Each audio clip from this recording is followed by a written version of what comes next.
직업상담사 2급 초단기 합격 비법 1차 시험 합격만을 목표로 제작된 내용입니다. CBT 보고문제 출제 내용을 추가로 반영해서 업데이트했습니다. 관련 자료나 링크는 동영상 아래에 정보창과 고정 댓글에 넣어두겠습니다. 도움이 되셨다면 좋아요, 구독 부탁합니다. 심리검사의 개요요. 개요는 당위적인 표현이 많기 때문에 한 단어 한 단어 다 외우기보다는 내용을 확인하고 넘어가는 게 좋습니다. 심리검사는 알아보려는 심리 특성을 대표하는 행동 진술물들을 표집해 놓은, 샘플링해 놓은 측정 도구예요. 그러니까 당연히 행동 표본을 측정할 수 있습니다. 심리검사는 객관적인 측정이 목표겠죠. 객관적인 측정을 위해서 표준화된 절차에 따라 실시하는 게 일반적이고요. 심리 전문가라 하더라도요. 검사에 대한 훈련, 검사 훈련을 마친 후에 그 검사를 사용하는 게 맞습니다. 심리검사의 목적, 그러니까 용도요. 예측하고 분류하고 진단하는 겁니다. 예측하고 분류하고 진단하는 거예요. 무슨 합리화를 위해서다, 검사 결과를 얻기 위해서다, 당연한 형태의 오답입니다. 먼저 예측이요. 현재 또는 향후 행동이나 성과를 예측하고 싶은 겁니다. 자, 예를 들어서요. 회사에서, 조직에서 사람을 뽑고 선발하고 배치하고 승진할 때 인사결정의 자료로 쓰고 싶은 겁니다. 그러니까 이러저러한 검사를 통해서 이 사람의 미래 성과를 예측해서 인사결정의 자료로 쓰고 싶은 것, 이게 바로 예측입니다. 심리검사의 목적인 진단입니다. 개인의 심리적 속성은 추상적 개념이에요. 그러니까 직접 측정이 어렵습니다. 이 사람이 내성적이다, 외향적이다, 뭐 이런 거를 무슨 저울에다 올려놓으면 64kg가 나오고 72kg가 나오고 이렇게 절대값이 나오지 않습니다. 어떤 심리적 측정은 능력을 평가하는 절대적 기준이다, 절대값이 안 나옵니다. 이게 잘못된 부분이에요. 대부분의 심리검사 결과는 그래서 상대적입니다. 개인과 비교한다는 뜻이에요. 절대적 기준, 이게 오답입니다. 자, 이렇게 직접 관찰하기 어려운 내적 특성을 진단하는 거고요. 이렇게 직접 측정이 어려운, 관찰하기 어려운 것을 관찰 가능한 형태로 정의한 것, 이것을 구성개념이라고 부릅니다. 심리검사 분류입니다. 실시 방법에 따라서, 해석 방식에 따라서, 그리고 측정 내용에 따른 분류가 있습니다. 굳이 실시 방법, 해석 방법, 측정 내용 이 단어를 외울 필요는 없고요. 실시 방법에는 이런 것들이 있고, 해석 방식에는 이런 것들이 있고, 측정 방식에는 이러이러한 것들이 있다라는 것들을 이해만 하시면 됩니다. 그 중에서 제일 중요한 건요, 바로 해석 방식에는 규주 참조 검사와 준거 참조 검사가 있다. 요거 두 개는 꼭 기억을 하시고요. 나머지는 내용에 따라서 실시 방법 아니면 측정 내용에 해당할 거다. 요렇게 기억하시면 1차 시험 준비에는 충분합니다. 먼저 대표 오답 먼저 확인해 볼게요. 규준 참조 검사와 준거 참조 검사는 해석 방식에 따른 분류입니다. 이게 실시 방법에 따른 분류가 될 수 없습니다. 요거 하나 꼭 기억을 하시면 돼요. 먼저 해석 방식에 따른 분류입니다. 규준 참조 검사와 준거 참조 검사가 있습니다. 여기서는 규준이라는 단어와 준거라는 단어의 뜻만 알면 사실 굉장히 쉬워요. 준거라는 의미는요, 바로 기준에 의거했다라는 뜻입니다. 즉, 그러니까 당연히 기준 혹은 기준 점수가 있어요. 기준 혹은 기준 점수가 있어서 그거와 비교해서 판단하는 검사입니다. 기준 혹은 기준 점수와 비교해서 높으면 합격, 낮으면 불합격이에요. 즉 국가 자격 시험 같은 것들은 100% 준거 참조 검사에 해당합니다. 기준 점수는요, 검사, 조직의 특성, 시기 등에 따라서 달라질 수 있어요. 5급 공무원 시험과 7급 공무원 시험의 준거 점수, 기준 점수는 당연히 달라지는 게 당연한 겁니다.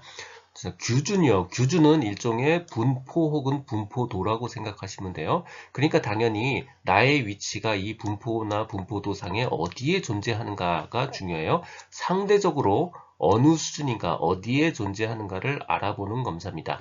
타인과 비교한다는 뜻이에요. 그래서 타인과 비교하기 위한 검사고요. 당연히 대부분의 심리검사는 규준 참조 검사에 해당합니다. 실시 방법에 따른 분류입니다. 얼마나 빨리 해내느냐, 얼마나 숙련도가 있느냐를 측정하는 속도 검사하고요. 그 사람이 궁극적으로 얼마만큼의 역량을 가지고 있느냐, 궁극적인 문제 해결력을 측정하는 역량 검사가 있습니다. 혼자 시험 보면 개인 검사고요. 집단으로 하면 집단 검사입니다. 필기 시험 같은 걸 당연히 지필 검사라고 부르고요. 도구를 직접 다루어서 하는 거 바로 수행 검사입니다. 예를 들어서 운전면허 실기 시험은 당연히 수행 검사에 해당하는 거죠. 심리검사의 측정 내용에 따른 분류입니다. 무엇을 측정하느냐에 대한 이야기예요. 그래서 인지적 검사가 있고요. 정서적 검사가 있어요. 인지적 검사는 대부분 최대 수행 능력 검사입니다. 그러니까 뭐 예를 들어서 60분에 몇 개를 해낼 수 있느냐 이런 것들 몇 개까지를 최대로 수행할 수 있느냐 바로 성능 검사에 해당되고요. 능력 검사에 해당합니다. 검사 목적에 따른 구분이고요. 검사 목적에 따라서 적성 검사, 성취도 검사, 지능 검사 같은 것들이 있어요. 정서적 검사 혹은 성향, 그 사람의 성향 검사라고 하고요. 이거를 습관적 수행 검사라고 부릅니다. 흥미, 성격, 태도 같은 것들이 바로 습관적 수행 검사, 정서적 수행 검사에 해당합니다. 듣고 계신 강의는 직업상담사 2급 초단기 합격 비법의 핵심 이론 파트입니다. 교재에는 2002년부터 지금까지 20여 년간의 모든 문제를 분석해서 2200여 개의 필요한 모든 문제를 주제별로 모았습니다. 이론서와 문제집을 한 권으로 완성한 문제 기반 학습지입니다. 이 한 권만으로도 완벽한 수험 준비가 될 수 있도록 했습니다. 동영상 아래 댓글에 구매 링크를 넣어드렸습니다. 객관적 검사, 투사적 검사입니다. 객관적 검사는 우리가 지필시험으로 객관식으로 시험 보는 거요. 그거 다 전부 다 객관적 검사입니다. 그러니까 당연히 검사 간편하고요. 객관성 높고요. 신뢰성 높습니다. 다만 객관식으로 4개 중에 하나 고르는 거니까 혹은 5개 중에 하나 고르는 거니까 반응의 풍부함은 어울리지 않는 단어입니다. 투사적 심리검사는 예를 들어서 이런 거예요. 뭐 예를 들어서 엄마, 아빠 그리고 아기를 스스로 그려보라. 그래서 요것들 보고 뭐 웃고 있으니까 행복하다, 뭐 눈이 작으니까 뭐 어쩐다, 뭐 이렇게 설명하는 것들이 있죠. 예를 들어서 그런 것들이 다 투사적 심리 검사입니다. 우리 1차 시험에서 기억해야 되는 거 RIT입니다. 우리가 첫 글자를 따서 이렇게 해도 RIT고요. 요렇게 해도 RIT죠. 자, RIT 요 세 가지는 꼭 기억을 해두세요. 로사 검사, I 문장 완성 검사, T 주체 통각 검사입니다. MBTI는 객관식 검사죠. 그러니까 투사적 검사일 수 없습니다. 주제 통각 검사 TAT는요. 그림 그리는 거예요. 투사적 그림 검사예요. 그러니까 진로 검사, 적성 검사일 수 없습니다. 표준화 검사입니다.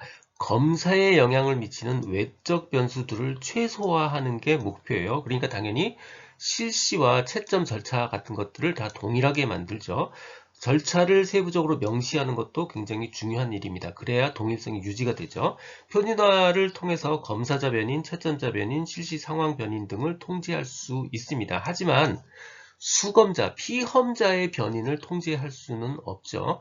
표준화 검사의 특징이요. 당연히 객관적입니다. 검사의 실수와 채점이 객관적이고요. 신뢰도 타당도 당연히 높아집니다. 규준 집단과 비교해서 피험자의 상대적 위치를 알 수 있습니다. 하지만요, 무선적 오차, 외부 요인에서 기인하는 무선적 오차를 제거하지는 못합니다. 우리가 무선적 오차라는 말에 익숙하지 않은 사람들이 있는데요. 무선은 영어로 선택이 없다는 뜻이에요. 그냥 영어로 얘기하면 랜덤하다는 뜻이고요. 한국말로는 그냥 나도 모르게 임의로 발생한다 이런 뜻이에요. 그래서 우리가 표준화를 했다고 해서 무선적 오차, 랜덤한 오차를 제거하지는 못합니다. 심리검사 양적 질적평가 도구요. 심리검사는 양적 질적평가 도구가 있는데 그 중에 질적평가 도구에 집중해서 공부하실 필요가 있습니다. 그래서 양적 평가 도구란 결국 양, 점수화 시킬 수 있다는 거죠. 그래서 대부분의 무슨 검사, 무슨 설문 이건 전부 다 양적 평가 도구입니다. 질적 평가 도구가 되지 않습니다. 대표 질적 평가 도구 3개입니다. 첫 번째 역할 놀이, 제노그램, 그리고 카드 분류요. 다시 역할 놀이, 제노그램, 카드 분류요. 자, 이 중에서 특히 제노그램의 제노는요. 제너레이션 할 때 제네요. 그러니까 한 세대, 두 세대 할 때 세대요. 원래 가족 치료에 활용하기 위해서 개발이 됐고요. 내담자의 가족이나 선조들의 직업 특징에 대한 시각적 표상을 얻기 위해 도표를 만드는 겁니다. 자, 이 말 그대로 기억해 두는 게 좋아요. 선조들의 직업 특징에 대한 시각적 표상, 이게 바로 제노그램입니다. 자, 이 대표 오답이요. 제노그램과 어감이 비슷한 소시오그램을 넣어서요, 오답을 유도하고 있는 겁니다. 소시오그램, 이거 오답으로 같이 기억해 두실 필요가 있습니다. 이 내용은 블로그와 전자책에 동일하게 그대로 있습니다.